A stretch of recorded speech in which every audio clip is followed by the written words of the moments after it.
headquarters of common sense. Talk Radio. Pleased to be joined in the studio by Research Fellow for Migration at the Bow Group, Ben Loughnane. Good afternoon, Ben. How you doing? Now, before we start our no doubt energising conversation, let's have a little listen to Michael Gove getting rather worked up yesterday in Parliament, talking about the Homes for Ukrainians scheme.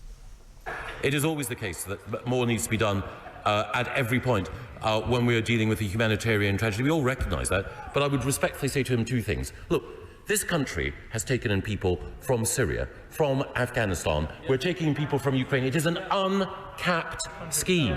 We're going to disagree politically and all the rest of it, but I'm just had it up to here with people trying to suggest that this country is not generous. And all this stuff about hostile environment, the hostile environment was invented under a Labour Home Secretary. So can we just chuck it when it comes to the partisan nonsense and get on with delivery? I seem to remember that a certain Home Secretary called Theresa May got right behind the hostile environment idea with all those adverts discouraging people from coming here, but that's a different issue. Now, he's talking about the British spirit, the natural generosity of British people, and I certainly would not decry that. But we've got to get this into perspective. Now, there are 67 million people in this country, and we're jumping up and down about what a phenomenon it is that more than 80,000 people have offered up their homes. In itself, quite extraordinary, but let's remember that the vast majority of people in this country have not offered up their homes, and I would say that's because they're very worried about the prospect of people arriving on their doorstep. They don't know who they are, they don't really know where they've come from. I don't think the government's doing enough to ease the concerns of people who want to do their bit. Yeah, no, absolutely. I mean, one of the big problems of this is when you open up a new route to entry for migration, you tend to find that a lot of people turn up who aren't coming from the place that you've opened it up to. So people say, oh, I dropped my passport on the way here, I have no proof of who I am or where I'm from. But trust me, I'm from Ukraine. You need to have checks and balances in place to make sure that those people actually are coming from Ukraine in the first place. I think one of the reasons people aren't throwing their doors wide open to these people is because they don't trust the government to do that. They've looked at how asylum has worked in this country for the past few years. They look at how lax it is and how terrible the system is and how inefficiently it's run, and the sort of people coming over the channel in the dinghies and not being returned, all the rest of it. And I think, are the government actually going to do their due diligence, or am I going to be opening my home to someone who we have no idea where they're from? We might want to help Ukrainians, but we don't want to help everyone in the world. Exactly. And what exactly is the government doing? It seems a bit strange. So we've got 1.5 million Ukrainians have already fled their war-torn country, the majority of them heading into Poland. They estimate that this exodus could end up topping the 5 million mark, and that at least 200,000 of those Ukrainian refugees will probably be heading towards Britain. So what is the government doing to find accommodation for these people? Or is it just like, come on everybody, open up your doors? I mean, that doesn't seem to be a particularly coordinated effort on the part of Boris and the gang, does it? Well, it shows the limitations of the country if the government have to pass the buck to ordinary people, saying, well, you've got a spare room, or you've got an attic somewhere, you've got a little nook or cranny, you've got a cupboard that's not being used. If that's really the point we're at, where you've got to find any space in anyone's homes because there's simply nowhere else to put everyone, then are we potentially going above what we're able to do? Are we overreaching? And what about all these hotels? We seem to have no trouble finding accommodation for the dinghy migrants who come across the channel, or all these hotels. I mean, can't we get more hotels for Ukrainians, just like we do from the people coming from France? Well, even the hotels is a problem. That was a temporary solution during lockdown because the hotels weren't being used. They weren't, in use. They were completely empty. So it's like, we'll put them there. Problem is, that temporary solution has become a permanent situation. A lot of these hotels haven't reopened after lockdown because they're full of people who came across on the channel. These aren't permanent solutions. They're not good solutions. And I think it's really showing how much we're being stretched as a country, because we are only a small island. We've got nearly 70 million people here. And the more people we bring in, effectively, we're getting to a point where we need to recognise the fact that we are limited in what we can do. And we can be as generous as possible for the PR, for the headlines. But when those people actually come here and they need somewhere to live and they need food to eat and they need to use health services and schools and all the rest of it, we are going to start to realise our limitations. I know that you've travelled around East Europe. You were out there not so long ago. And I'm all for the brotherhood of man, you know, you know, we're all the same underneath our skin and everything. But Ukrainians, I mean, yes, they're Europeans, but I think that the people who open their doors to them will discover that Ukrainians are very different kind of people to us. I mean, this could throw up problems, couldn't it, culturally? Yeah, not just for us, but also for them. They don't want to come necessarily to Britain and be housed here. They want to stay as close to Ukraine as possible. They want to go to somewhere like Poland or wherever else. And then when the situation in Ukraine improves, they want to go back to Ukraine. They don't want to leave Ukraine at all in the first place. They want to live in Ukraine as Ukrainians in a free and fair society where they aren't being encroached upon by another country. They don't want to come to Britain and start a new life here. And so this faux generosity really isn't serving them any more than it's serving us. They want to stay as close to Ukraine as possible. The idea that we've got to take in millions upon millions, and we point to countries like Poland and say, why have they taken so many more than us? Because they're right next to Ukraine. They're next door. That's why. That's the country they pour into. And of course, they're also going into some of the other neighbouring countries to Ukraine, but Poland's taking the brunt of it.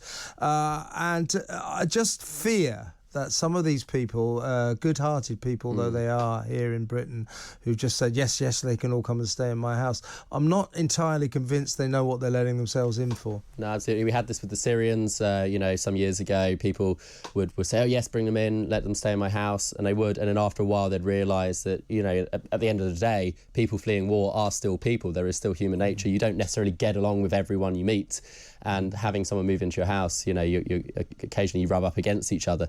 You do find that this problem occurs, and people like the idea of being generous, and the reality is actually it's a lot harder than it seems. So I think a better solution is out there than just opening the doors. Well, at the very least, our response should be logistical. We should start thinking about this, like we didn't really think about the Afghanistan people who came after the evacuation of Kabul, many of whom are still looking for homes, are still living in hotels. So we need to plan this one out. I would suggest for a kick-off, we need liaison officers all over the country to deal with the people who take Ukrainians in, and if there's friction, you know, to come and sort it out. Those kind of aspects of this project don't seem to me to have been considered so far. No, again, it seems like a really back of the napkin type situation. Yeah, very much so. It seems like they've just made it up as they go along. They've said, oh, we're going to provide 350 quid a month to everyone who takes someone in. Well, find me a room in London for 350 quid. That's way below the normal rate.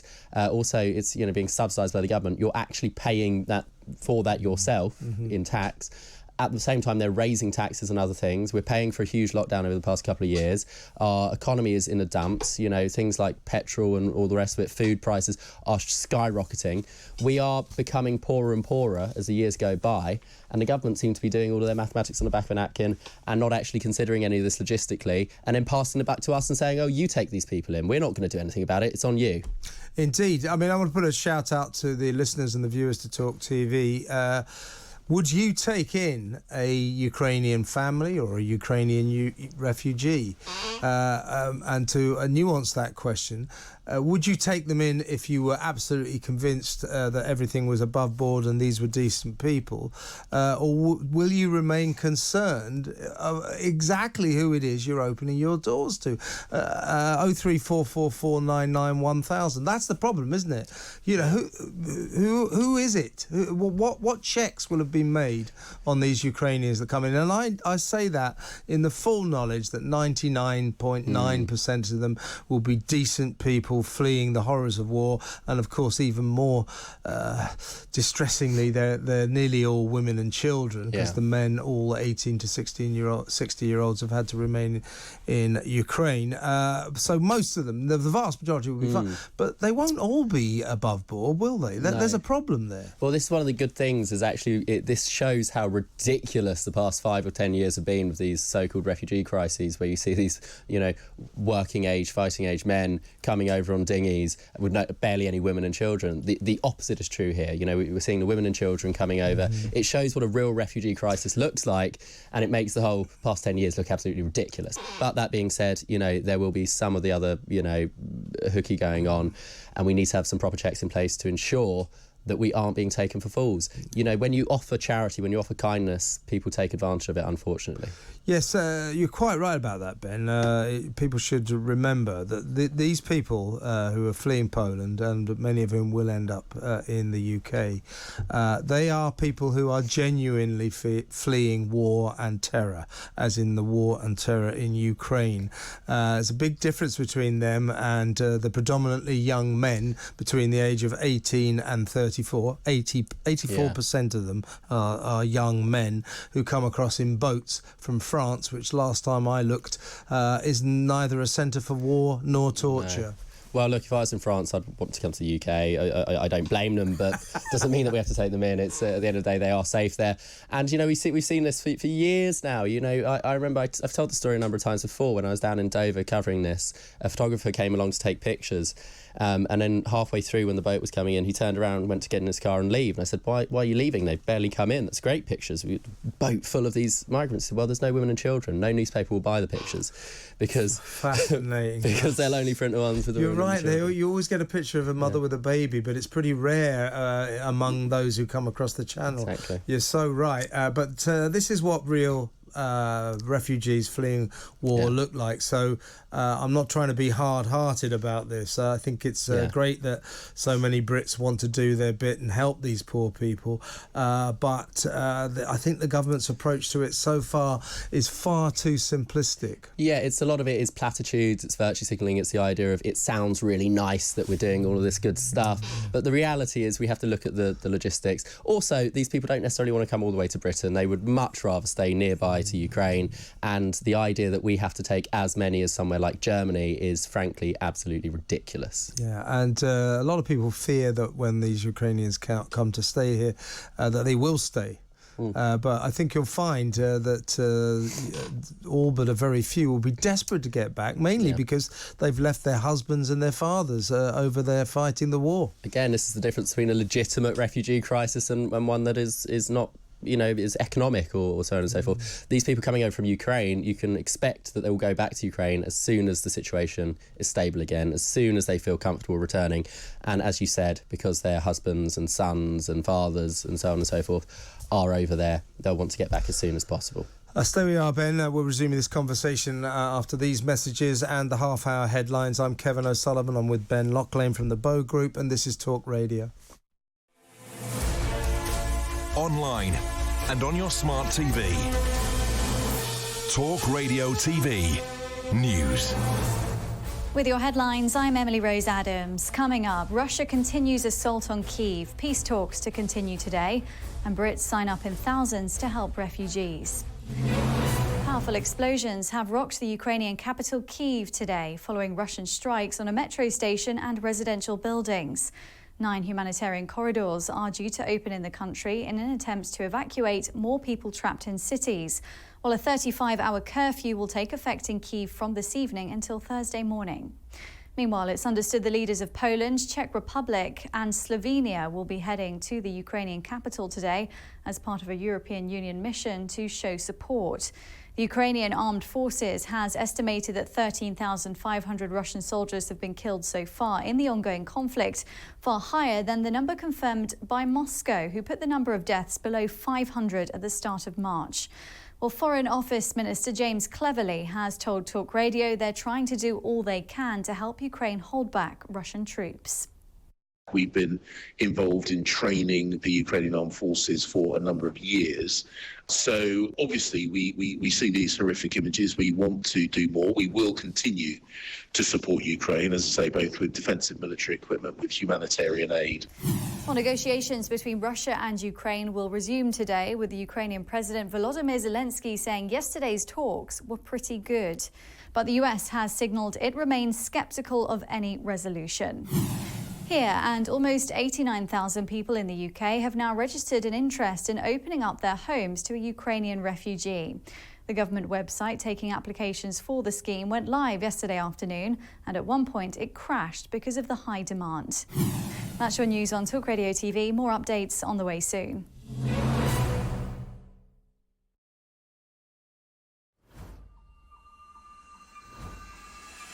Offence Archaeology on Twitter. Quite terrifying. Don't beg Jeff Bezos. Charge him, for God's sake. Have a day off. Use some common sense. People can say whatever they want.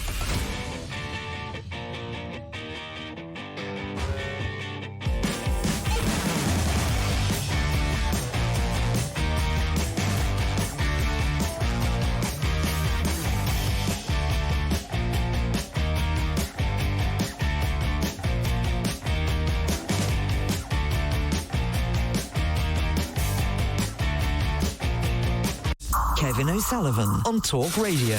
The world headquarters of common sense. Free Speech Radio. Listen on your smart speaker. Watch it live on your smart TV. Kevin O'Sullivan on Talk Radio.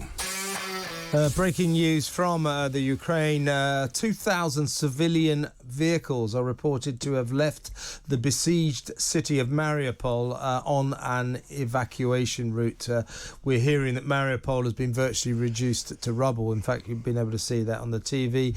And we're also hearing that as many as 2,500, maybe more, innocent civilians have perished in the fierce fighting there. So the horror there, Ben, continues. I'm with Ben Loughnane, Research Fellow for Migration at the Bow Group. How do we put this into context, Ben? Because people are confused. Again, I don't want to be hard-hearted about this, and I think we have to do our bit for the Ukrainians. It's not their fault what's happening to them.